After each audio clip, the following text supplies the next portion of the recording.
aspirasi masyarakat untuk tersampaikan. Usai jeda kita akan membahasnya lebih detail bersama dengan Bapak Alwis Rustam selaku Direktur Eksekutif Apexi. Sesaat lagi tetaplah bersama kami di Nation Hub CNBC Indonesia.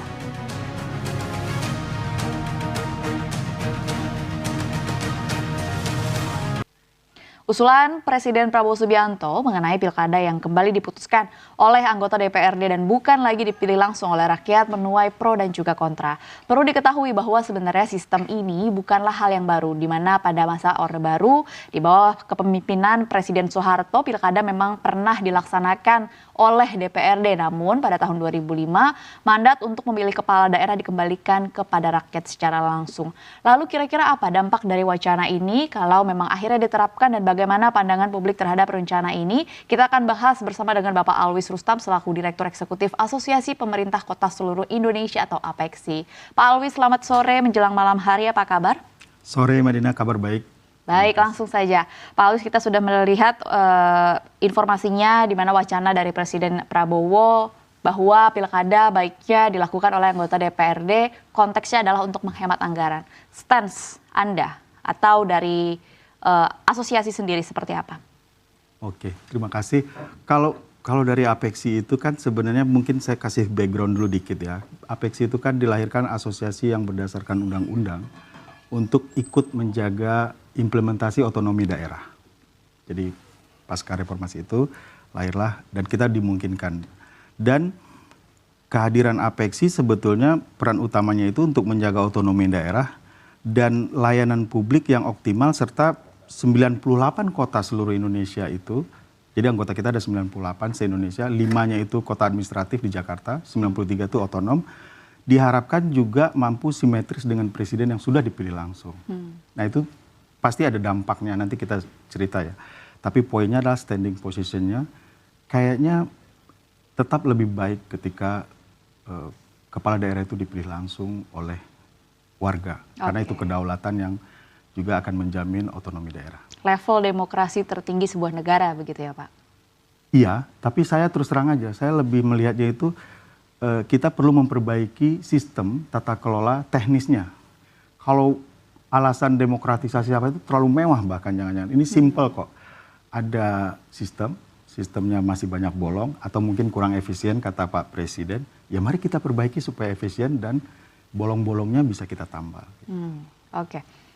Kalau kita, ini saya setuju kalau Anda mengatakan atau dari asosiasi mengatakan bahwa sebenarnya tetap lebih baik pemilihan langsung. Saya sebagai masyarakat Indonesia juga tentunya setuju begitu. Saya ingin suara saya langsung tersampaikan begitu, tidak diwakilkan. Tapi banyak pihak khawatir kalau akhirnya mekanisme benar-benar berubah. Yaitu tadi akhirnya suara saya tidak akan tersampaikan secara langsung.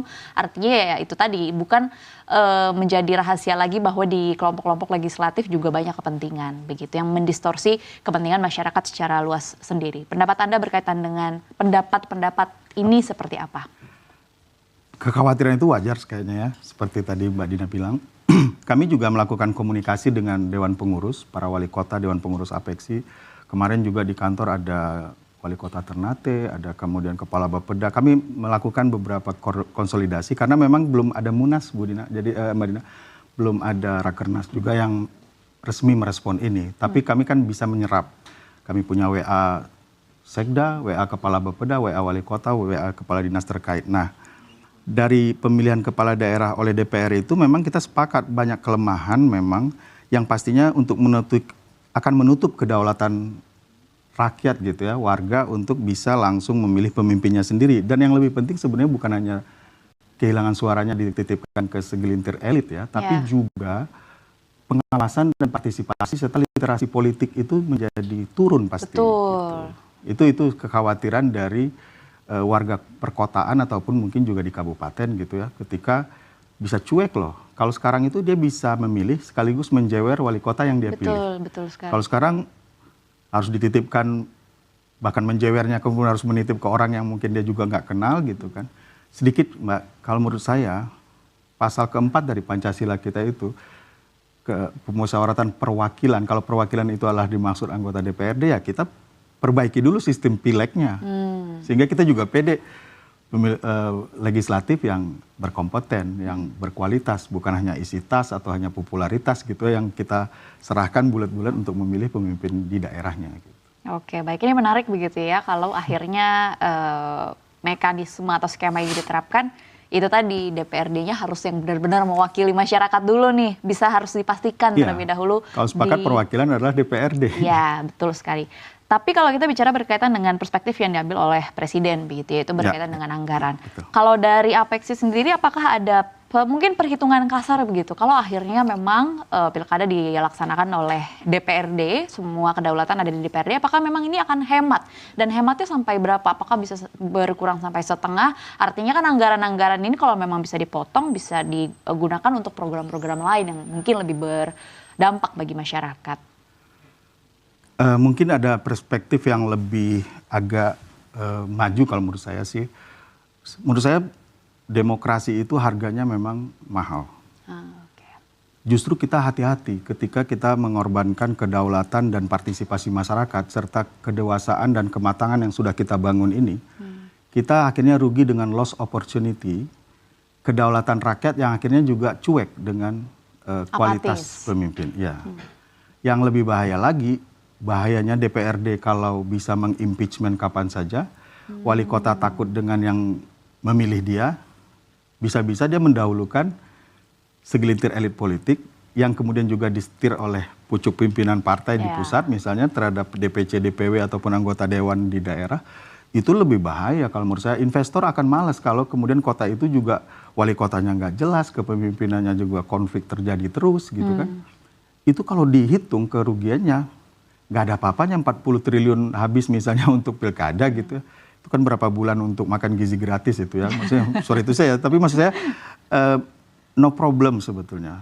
Terlalu nggak fair, terlalu naif kalau menurut saya di harga apa yang kita bangun dengan otonomi daerah dan demokrasi itu dibandingkan dengan sejumlah uang yang sebetulnya itu seberapa sih mau dikurangin dari itu. Pasti juga ada biayanya untuk dan dampak-dampak money politik dan lain-lain juga ada di yang lain. Kita perkuat yang udah bagus, kalau ada bolongnya kita tutup bolongnya, bukan mengganti lagi terus sibuk lagi. Nanti pengalaman kita dulu merasa gagal dengan pemilihan DPRD yang sudah kita ganti, terus balik lagi nanti kan susah kita jadinya. Penyesuaian lagi, betul, kos lagi. Betul. Kita pernah berpengalaman kan dengan pemilihan oleh segelintir elit, dewan, kemudian kita melihat susah ini, kemudian kita merasa gagal, ayo dipilih aja langsung. Sekarang dengan alasan hanya persoalan, mohon maaf ya, saya tidak menganggap itu dana kecil, tapi puluhan triliun itu, ya itulah.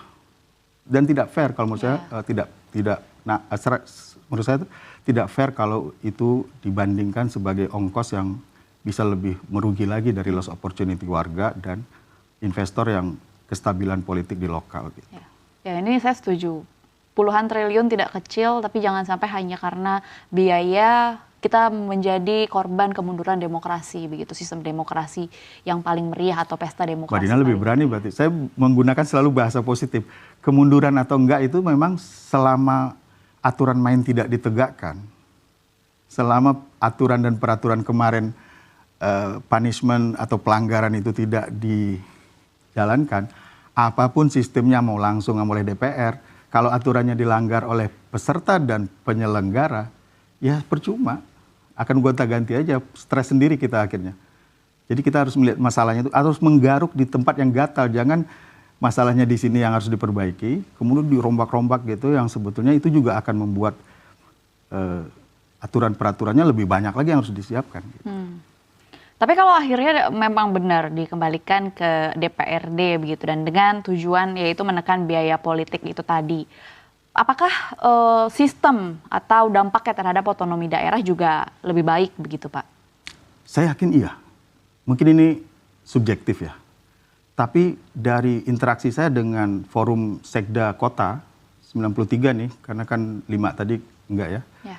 Kemudian 93 forum kepala Bapeda Kota se-Indonesia itu tuh berbagai persoalan-persoalan dalam pemerintahan daerah itu selalu relate dengan isu kita saat ini. Bayangkan ya, OPD dipanggil oleh tim Banggar dan Anggaran di DPRD misalnya, atau komisi tertentu lah, membahas. Itu kan dia akan tunduk setunduk-tunduknya, dan karena kan dia dipilih, bos dia atau wali kota dia kan dipilih oleh para anggota komisi yang sedang menyidang atau berrapat sebagai mitra mereka dengan eksekutif kan. Sementara ada kepentingan yang bottom up, yang itu kebutuhan warga bisa terabaikan loh, gara-gara duduk di sebuah rapat banggar atau komisi yang juga kita nggak tahu ada pesanan tersendiri mungkin dari sebuah partai yang sangat dominan misalnya gitu kan. Kita harus melihat itu juga dengan fair gitu kalau menurut saya. Jadi saya yakin pemerintahan daerah itu atau otonomi daerah itu akan semakin kuat kalau kita memperbaiki apa yang bolong selama ini, bukan memulai sesuatu coba-coba lagi untuk sistem yang itu juga belum tentu jaminan gitu. Saya nggak bilang dipilih langsung oleh warga itu akan pasti dapat pemimpin yang keren, ya, tapi partisipasi warga itu penting. Betul. Kalau menurut saya. Oke, baik. Diperbaiki yang bolong-bolong ini yang menjadi prioritas. Dan salah satu yang sering bolong-bolong kalau kita bicara berkaitan dengan pemilu atau pilkada adalah kita tahu bahwa suap terjadi di mana-mana begitu. Itu terjadi pada pilkada atau pemilu yang terjadi langsung di masyarakat yang sering disebut dengan serangan fajar. Nah, pertanyaannya apakah dengan skema apabila dipilih oleh DPRD akan menekan suap-suap yang terjadi sebelum atau menjelang hari pemilihan atau tidak? Mungkin boleh dijawab tapi jangan dijawab sekarang karena kita jeda dulu, Pak. Dialog semakin menarik, kita harus jeda dulu. Nation Hub akan kembali dengan beragam informasi menarik lainnya, tetaplah bersama kami.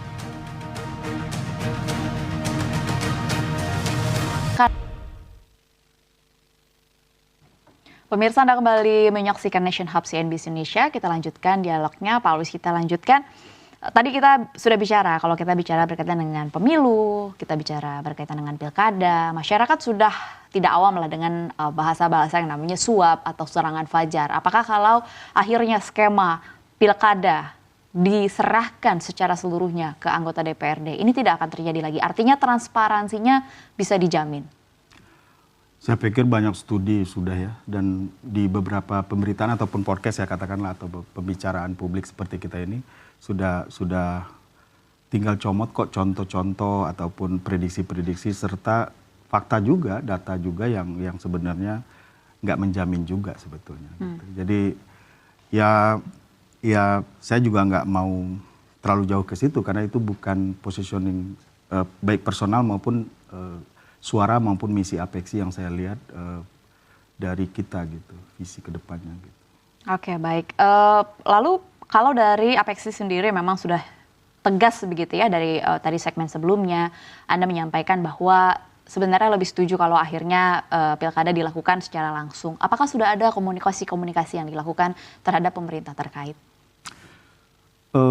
Pertama saya mau perjelas dulu bahwa statement resmi Apeksi belum keluar. Tapi yang saya rangkum itu adalah sebenarnya dari prinsip dan filosofi berdirinya Apeksi. Kemudian juga tadi ngobrol dengan beberapa wali kota, dewan pengurus, dan aparat. Karena kita kan pemerintah kota ya, bukan hanya asosiasi wali kota.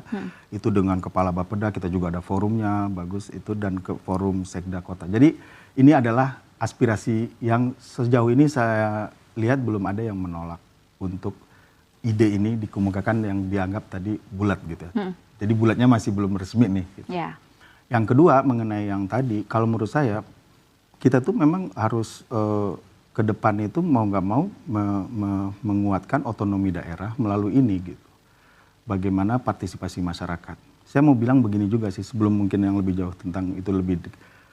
Partisipasi masyarakat itu menjadi penting karena sejauh pengalaman yang saya lihat di internal Apeksi 98 kota ini, yang namanya leadership atau kepemimpinan yang bagus itu nggak selalu persoalan individual personal. Jadi banyak hal yang kompleks sebetulnya. Yang saya mau katakan begini, banyak wali kota itu kalau kita lihat, saya nggak mau menyebut nanti yang lain tersinggung gitu ya, itu keren karena memang civil society dan warganya keren. Jadi dia kalau keren ya memang dipaksa untuk keren gitu. Tapi mohon maaf, banyak juga yang akhirnya itu tuh tidak dilihat sebagai, jadi bukan hanya persoal leadership, tapi juga fellowship, kematangan warga, partisipasi politik masyarakat, itu menentukan juga performa dari seorang wali kota. Menjadi cerminan. Betul. Saya lagi-lagi nggak bisa menyebut nama kotanya, tapi ada kota yang cuek. Akhirnya wali kota juga agak nyaman lah gitu untuk nggak semena-mena juga sih, itu pun cuman lebih ya nggak secara kinerja. Pressure-nya ya civil society-nya dan kemudian kesadaran partisipasi dan jeweran publiknya terhadap yang bengkok-bengkok dari leadership itu tidak terjadi misalnya atau tidak kuat gitu. Poin saya adalah partisipasi masyarakatnya harus dirawat. Otonomi daerah itu lahir kalau memang stabilitas dan konflik intrik politik elit itu tidak terlalu banyak sehingga bisa gitu. Kalau dipilih oleh konflik elit itu tuh pasti antara elitnya juga pasti ada konflik. Kemudian eksekutif legislatif juga nanti nggak gampang itu untuk melihat. Itu sih poin yang agak krusial dari apeksi kalau saya lihat. Ya, salah satu fenomena yang juga terjadi di level daerah setiap pemilihan umum begitu adalah kekhawatiran publik terhadap terpilihnya kembali raja-raja dan juga ratu-ratu daerah yang sudah berkeluarga, kemudian keluarganya lagi yang terpilih begitu. Ini kan yang juga dihindari, makanya pemilihannya juga kalau bisa secara langsung supaya masyarakatlah yang benar-benar memilih langsung, bukan artinya keluarga sendiri yang dipilih begitu. Apakah ini juga yang menjadi background bagi asosiasi Anda untuk bahwa memang sebenarnya yang terbaik adalah masyarakat memilih langsung? Mungkin tidak persis itu menyebabkan alasannya keluar ya. Tapi yang terkait dengan persoalan yang sifatnya nepotisme dan lain-lain itu, ataupun apakanlah istilahnya dinasti dan lain-lain itu, sebetulnya kan itu yang menjadi tantangan kita. Betul. Jadi sebenarnya gini sih, kalau saya melihat wacana yang dilemparkan oleh Pak Presiden itu adalah momentum untuk memperbaiki sistem, bukan mengubah-ubah gitu. Walaupun cara menyampaikannya itu sangat challenging gitu ya. Gimana kalau menurut saya itu ya kemukakan, diteriakkan suara kita dengan baik, pasti nanti akan dipilih. Nah, persoalan tadi itu tuh pun akhirnya apakah relate atau enggak mungkin bukan kapasitas saya menjawab ya. Mungkin ada pakar yang lebih bisa ilmu politik atau apa yang bisa menjelaskan. Tapi alasan di apeksi itu saya lihat dari yang saya serap, sekali lagi belum ada statement resmi, tapi dari aspirasi yang ada dan misi dan prinsipal atau filosofi pendirian apeksi itu, yaitu bagaimana warga itu lebih berdaulat menentukan kemajuannya, memilih pemimpinnya dan otonom dan punya partisipasi dan terlibat dalam membentuk roda pemerintahan yang bagus, dan kemajuan kota itu terwujud gara-gara partisipasinya tinggi gitu dari masyarakat. Itu yang kita bayangkan sih kalau langsung partisipasi itu ada kedaulatannya di tangan rakyat untuk memilih dan menjewer apa yang dia pilih itu kalau dia belok-belok. Oke, balik lagi begitu ya Pak, bahwa ini adalah sistem demokrasi. Presiden kita sudah bertitah begitu, tapi nampaknya kalau kita belajar dari kasus terakhir kemarin yaitu berkaitan dengan PPN, ini nampaknya masyarakat didengarkan begitu. PPN rencananya mau dinaikkan, masyarakat berteriak, tapi akhirnya dibatalkan begitu. Apakah ini juga yang diharapkan akan terjadi? Bahwa jangan dong, jangan DPRD yang memilih, kami tetap ingin memilih dan mencoblos begitu suara-suara kami agar bisa disampaikan, dan juga wali kota yang menjabat adalah pilihan masyarakat. Apakah ini juga yang diharapkan akan terjadi? Justru menarik cara berarti setuju berarti dengan jadi jarang-jarang kita setuju nih, maksud saya. Saya yakin ya presiden itu cukup rasional, itu intinya. Jadi justru kami berharap sih para pembantunya juga tidak perlu reaktif, kemudian langsung pasang badan takut dianggap nggak mendukung atau apa gitu. Ya responsif terhadap segala dinamika dan wacana itu harus. Tapi begitu harus, ternyata kan berbalik seperti yang tadi Mbak Dina bilang. Presiden juga mendengar, akhirnya berbalik, dan saya tahu kok awalnya kan juga memang PPN itu 12% itu begitu. Ini kemudian mengerucut menjadi yang mewah saja. Kemudian mengerucut lagi beli pesawat jet atau kapal pesiar aja. Ya itu kan artinya batal juga gitu. Maksudnya, itu juga yang MK kemarin kan akhirnya juga didengar. Poin saya ada gini loh.